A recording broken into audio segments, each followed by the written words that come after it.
I'm Dr. Orna Guralnik, psychologist and psychoanalyst. I'm here to answer your questions from the internet. This is Couples Therapy Support. Bye, sweetie. All right, Level Studio says, you shouldn't have to change for your partner is an extremely silly oversimplification. I agree that it's a silly oversimplification, but there is some wisdom in it. You know, when people come to therapy to see a couples therapist, their hidden agenda is, here's my partner, help me change them. And one of the main things I have to do in couples therapy is kind of reverse that assumption that really what needs to happen is your partner needs to change, because that is not how it works. For couples to live well together, each person needs to take responsibility for themselves and see what they can change within themselves and how can they learn to accept and love their partner for who they are. Now, that doesn't mean that we don't adjust and take seriously how we impact our partner, but that is different from expecting your partner to truly change. Depresso Espresso asks, my boyfriend thinks he should say whatever hurtful thing is on his mind because he values the truth. Well, that is not helpful. If you're talking in hurtful ways to your partner, that is just not interesting, not helpful, only damaging. The truth is not everything that comes to your mind. The truth is what is constructive to the relationship. Mutiny 34 is asking, Reddit, if you have to ask yourself if you love your partner, does that mean you don't? No, that doesn't mean you don't. People's feelings are something that comes and goes and changes all the time, depending on the external and internal weather, depending on things that are happening around us, whether it's in the relationship or outside in the world. So the way we feel changes all the time. Even though there might be a very steady undercurrent of love, the way you feel from moment to moment or day to day can change, and sometimes you can lose touch with parts of yourself. And those are moments when you might ask yourself, wait, what's happening here? How do I feel? And that's normal. Dear Chanel exclaims, my boyfriend can't have female friends! Exclamation mark. Don't care. Controlling your partner is probably not going to be a good recipe for a solid relationship and for a mutually respectful relationship. You want people to be happy, you want them to have like rich and full lives. And if your relationship is based on limiting your partner's experience in the world, that is going to eventually kill the relationship.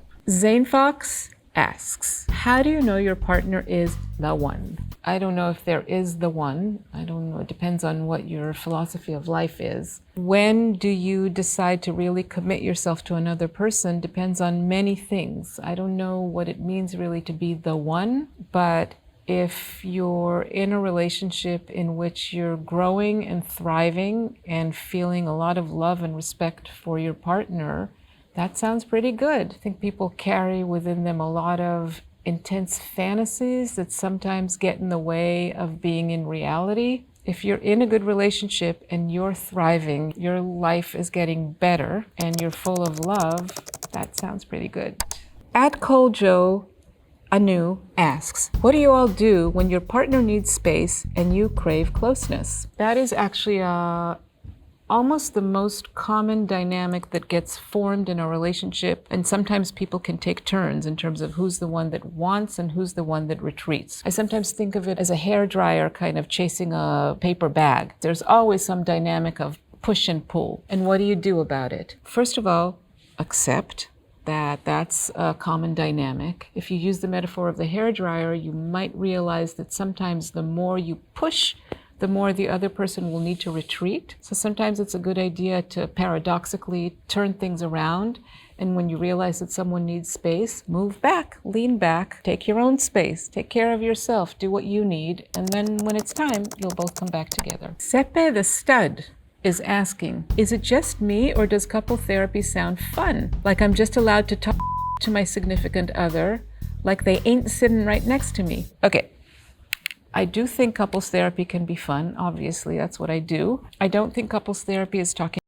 about your significant others. That's not a good use of the therapeutic space, but it's a good chance to talk about things that it feels too risky to talk about when you're on your own. And what you learn in couples therapy is how to create space for a more risk-taking, dynamic, interesting conversation that eventually you'll be able to take home and you won't need your couples therapist for. A Reddit user asks, is the inner child real or just therapy jargon? It's definitely therapy jargon, but it's also a real thing in the sense that we all carry within us our childhood and memories of what it was like to be a child, and we still have needs and feelings that pertain to that part of ourselves. Now, some people continuously grow from their inner child and keep evolving and evolving and evolving, and some people live in a more fragmented or dissociated way. I'm not saying this is a pathological way of being, it's just we're different that way.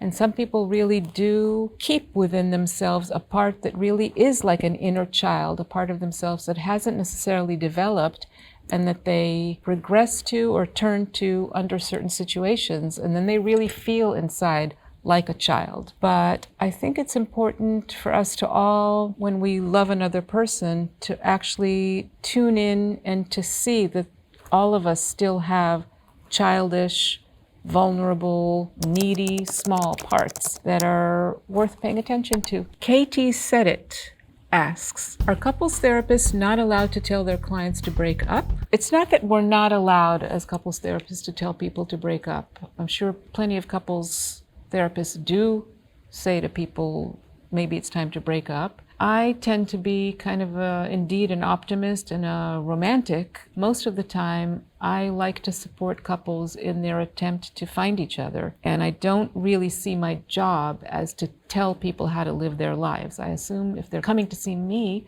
they want to figure out a way to make things work. And it might be really challenging, and that's a good challenge to face, because the challenge in a relationship is to find a way to accept and know your partner and take them as they are and address what is coming up in you that is getting in the way. Was this cheating? Asks, last night I thought of another man while having sex with my husband. Should I tell him? There's no one answer to that. I mean, one's fantasy life is generally one's private experience and you don't owe it to anyone. But for some people in relationships, it's actually exciting and a fun thing to know about what's going on in your partner's fantasy life. And for some people, it's too threatening. So depends on your partner. Tiams to me is asking, successful couples don't fight less than other couples. They fight better. That's a quote from John Gottman and Julie Schwartz Gottman, who have done a lot of research on couples work. I agree with that statement. Not disagreeing or not fighting is not a realistic possibility between two people that are obviously different, because you're two people. So you're not going to see the same way, you're not going to need the same things, you're going to disagree on things. But then what happens when you disagree? Couples form a certain kind of political system between them. So are you an autocratic political system? Do you try to control each other? Or do you try a democratic way of negotiating difference? Listen well to each other, figure out how to compromise, figure out how to take turns. Fighting well is an art. Bipolar Mind at No Ease asks, do men not realize that only showing affection when they want sex makes us disinclined to physical touch? Yeah, that is a pretty common thing that women complain about. I think one of the issues here is that certain men, and this is luckily changing with the younger generation, sometimes do not really know how to establish a feeling of connection and affection and warmth when it's not sexual, meaning they have sex as one of their only languages to actually feel close to another person, which can be off-putting to a woman who has other ways of feeling affection and connection. Part of the work is to expand the vocabulary of what the man learns how to do. In a way, model and teach what it means to be affectionate when it doesn't immediately equal sex. Savage on Autopilot asks, for those with homophobic parents, how do I do it? Tough. Depends how deep it goes. I mean, some people are homophobic because of just lack of knowledge and not enough experience in the world. That can be a pretty thin layer of homophobia that, with enough patience and time, it's easy to break through. When homophobia is deep-seated and steeped in like a certain kind of fear and bigotry, I think part of it is patience and part of it is developing really good boundaries and not letting the homophobic parent poison your life. A Reddit user asks, is it common to just listen to your client and provide no insight? Yes, listening and helping a client understand what they're going through often involves spending a lot of time quiet, opening space for a person to listen to their own thoughts. If you notice, most of the time when people offer each other advice or insight, it's kind of useless. It's rare for us to be able to offer something that is really helpful to another person,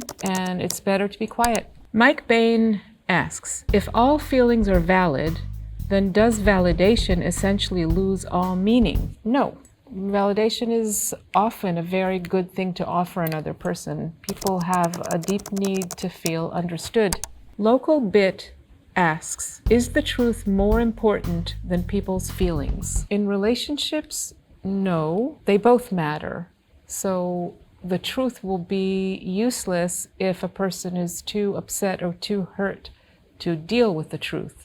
So in a conversation or in a relationship, people's feelings are the pre-requirement to dealing with the truth, which is, of course, very important. When I say that the truth is important, I mean the truth of the matter, like the thing that really matters. I don't mean that facts are important, but sometimes people argue or talk about facts when they're really trying to get to the truth of what matters to them. And in that sense, the truth matters a lot. Rebellious Mindbox asks, what to look for in couples therapist? I think, first of all, to look for someone who you feel comfortable talking to, someone who you feel like is wise in a way that matters to you, someone that makes both of you feel comfortable and not like they're siding with one or the other, and someone who is not closed-minded or biased in any direction. You want someone who's open. United Biscotti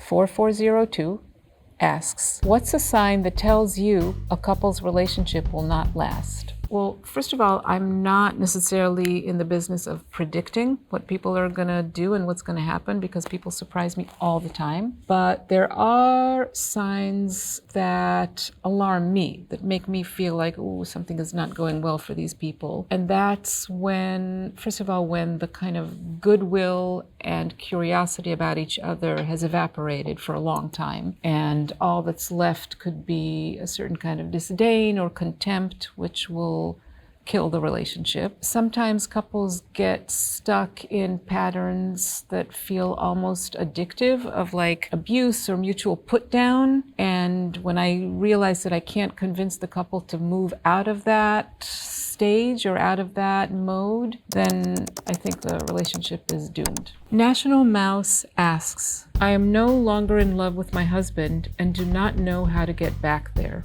That is a painful place to be. Sometimes people go through phases in their relationship where they lose touch with their love, or the relationship is changing in a way that the old love is no longer relevant. People are moving towards a new chapter in their relationship, and they may need to be patient and wait for this kind of new feeling to surface. But sometimes the relationship really is dying, at least for one person, and then it's a painful process of starting to say goodbye. Burnin' Ego is asking, if trust is lost in a relationship, how do you gain it back to show your partner you're worth trusting? It's a great question. Trust is not something that you can earn by demanding it or forcing it. Trust is something that one experiences over time. And if trust is broken, what needs to happen is that over time, the couple needs to be convinced that they're in a new and different place. And sometimes it takes a long time of consistent, trustworthy behavior that registers with the other person and with the couple as the new reality of their relationship. So patience. Intuitive Empress asks, why do people think when they get in relationships they stop learning and studying their partner? LOL, people grow, change, and evolve all the time. One of the things that happens in relationship is that our perception of our partner can get fixed. And while our partner is growing, we don't really want to see it. There's something about it that might be threatening or alarming to us. And that's when the relationship starts freezing. But yes, people are changing and growing all the time. Not to mention that we are governed to some degree by our unconscious, which keeps sending us all sorts of unpredictable messages that will change the scene anyhow. So yes, change, growth is happening all the time. Josliki asks, what do you do if your family member doesn't like your partner?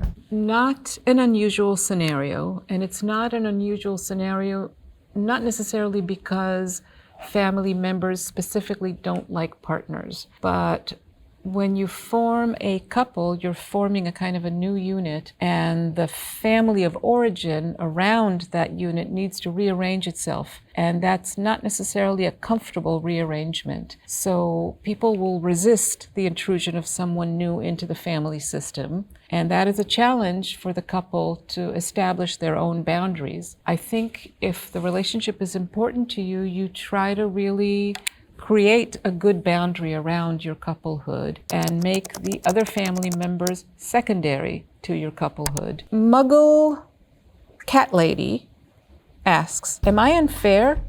37 male boyfriend hates cleaning. Should I charge higher rent? It's a funny way to phrase a question, but generally I think it's a good idea for couples to have a fair arrangement between them and something that feels fair to both of them. Now that's often a very difficult question because some people, actually most people, view their own work as more of a contribution than their partner's. If a grown man doesn't like cleaning, it would be good to ask the grown man, what would you want to do instead as your contribution to the relationship? And it would be a good conversation to have. Happily Ordinary asks, how do I get over my husband cheating on me? Complicated question. There's no one answer to that question. It obviously depends on what happened. What was the cheating about? Was the cheating in response to something that's going on in the relationship, something that you can work through in the relationship? Was the cheating a habit that someone brings into the relationship? Hard for them to be honest, hard for them to be steady. Some cheating can be completely unrelated to the relationship. But just like establishing trust is something that takes time, getting over cheating is something that takes time and manifests in consistent behavior. Debris Away asks, has anyone broke their family's multi-generational codependency trait? Yes. Plenty of people have. The passing on of multi-generational habits, beliefs, ideologies, and problems is very common. We all come into relationships with our own past and with our family's past. We all carry within us a legacy of how to be in a relationship, what to expect of a relationship. I can think of a recent couple that I worked with where the wife was talking about how every woman across the generations before her divorced a failing husband, failing to thrive husband. And she was married to a lovely man. And she was like, I don't know how I break this cycle. How do I not assume that history is just going to repeat itself? So yes, it's a common thing to do, to be influenced by past generations. And it's a good challenge to have to do better. Sarvam Sarvatmakam asks, how exactly does psychoanalysis help the patient? If I had to quickly summarize the main tenets of how psychoanalysis helps, and I think it's a very powerful and wonderful mode, it is, first of all, in helping us become acquainted with our unconscious, with things that we're not aware of that drive us. And the second is to understand that what happens early in our history has a powerful impact on what's happening now in our lives. And once we learn what we're bringing in from our history, our own history, multi-generational history, we can become freer of it. Chipotle Lover says, I'm in an intercultural relationship, and sometimes it can be so hard. Please, any positive anecdotes, experiences, or words of wisdom would be appreciated. Yeah, first of all, we're living in a world where intercultural relationships are more and more common. I think intercultural relationships, in a way, manifest a more extreme version of what it means to be in a relationship in general, which is that you're in a relationship with someone who is different from you by definition. I find intercultural relationships particularly interesting in the sense that what you see in a much more explicit way is how culture shapes the private experience. It's always true. We all come from a particular legacy and a particular culture. We all carry within us different ideologies, different class systems. I mean, in a way, every couple is an intercultural couple, but when it's much more explicit, I find that it forces people to really tackle and be aware how culture kind of really shapes us. And the work that couples do when they're in intercultural relationships is pretty profound work. Okay, Megan Flores is asking, how do you know it's the right time to leave a relationship? It really depends.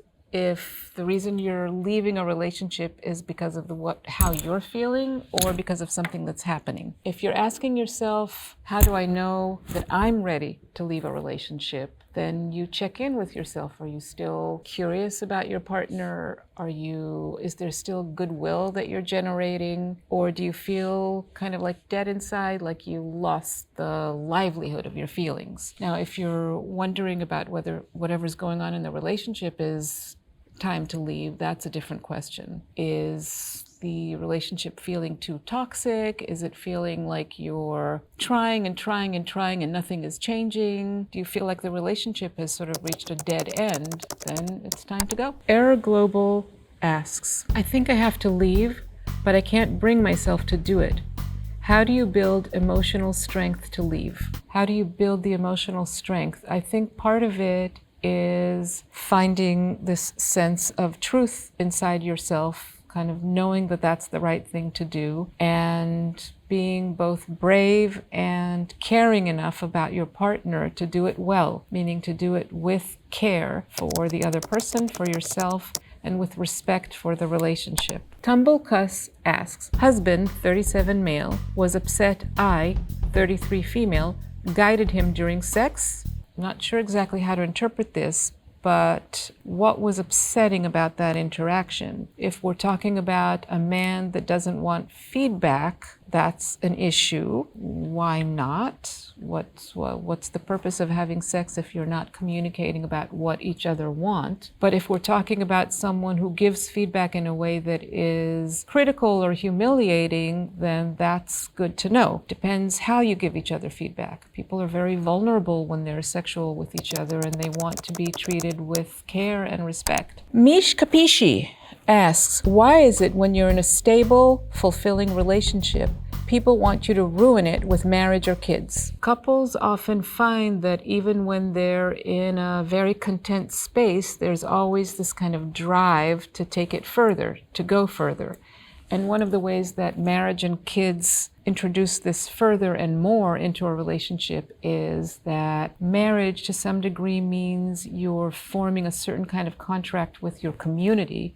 So you're extending what you're doing with your relationship beyond yourself. And often you do that so that you're creating a space to raise kids. And for some of us, raising kids is an incredible experience that expands your own and your couple's meaning in the world. It's the option to take care of other people, which is, for some of us, like the best thing that ever happens. Like Tears in Rain asks, is resentment a normal, inevitable part of all romantic relationships? Unfortunately, we are not perfect as humans, and sadly, resentment is a pretty normal thing in relationships. It's not a great thing. Part of what people do, for example, in couples work, is they figure out how not to accumulate resentments, but to, first of all, work within themselves about what's bothering them before they dump it on someone else. And then find a way to talk in a way that you're asking for what you need or saying what's troubling you, ideally without blame. And that's when you are less likely to develop resentments. Mocha Jav asks, do you always fight with your other half on the same things over and over again? Yes, in a way. Couples typically have one or two fights that happen in one way or another throughout their relationship. Ideally, you want that fight to evolve and change over time. But we do tend to repeat the things that bother us and matter to us. Temporary Headache asks, I, 38 male, accidentally ended up tracking my wife's, 38 female, periods and realized that my entire life revolves around her cycle. Concerned about her health and wondering if I should say something. First of all, let's ignore the fact that one accidentally tracks the partner's periods. I don't know what that means. That's not an accident. So, for example, if we talk about women's cycles, menstrual cycles have a lot to do with hormones. So women describe like all sorts of shifts. Actually, it's not always in one or the other direction. Shifts in their libido, shifts in how they feel within their body, or shifts in mood and irritability, shifts in how tuned in they are to their partner, depending on moods. The other interesting things about these cycles is that the pheromones change, and people who are really tuned into each other, like the partner's desire and level of libido, can change based on the woman's cycles. All of these biological aspects of our lives have a very powerful subliminal impact on all of us, not just on in this case, the woman. Direct Maximum asks, my wife always puts the kids first and rarely pays attention to me anymore, and I feel unloved. What can I do? That is not an unusual thing to happen in a relationship when kids enter the picture. Sometimes the partners need to settle into being somewhat marginalized by the kids that do take up a lot of attention. But sometimes this said wife might need some help to pull out of the hyper focus on the children. And that is usually done not by way of criticism, but by making sure she has enough help or support with the kids so that she can pull her attention away from the kids and back towards her life as a love partner. Cranberry Jelly is asking how to address emotional regulation while still letting partner feel his feelings. Let me just first say that emotional regulation is a hugely important topic between couples, because there is a certain zone or realm of emotionality within which we function well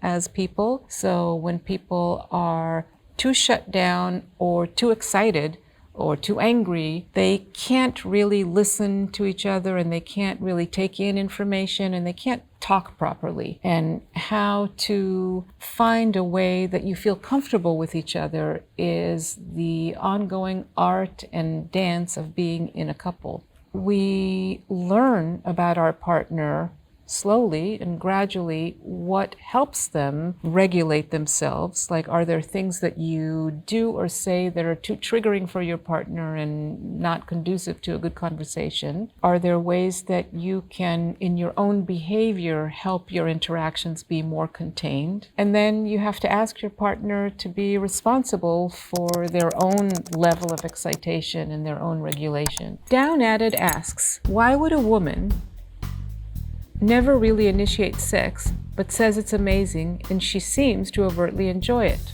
There are many ways to think about this question. I mean, one is in traditional ways that men and women are raised. Women are not supposed to initiate sex. They're not supposed to even want it. It's shameful. That's an old style way of gendering sexuality. And then there's the question of like individual preferences. Some people are just less inclined to initiate. They want to be pursued. They want to be found. And that's kind of their sexual orientation. That doesn't mean anything about liking sex. It just means that's their orientation. Now, that doesn't mean that it doesn't change. You can talk about it and you can see what works for the person, but it's not an alarming sign. Sure Shimon asks, my boyfriend, 26 male, distorts/changes the story about bad things that happened to him, and I, 26 female, can't take it.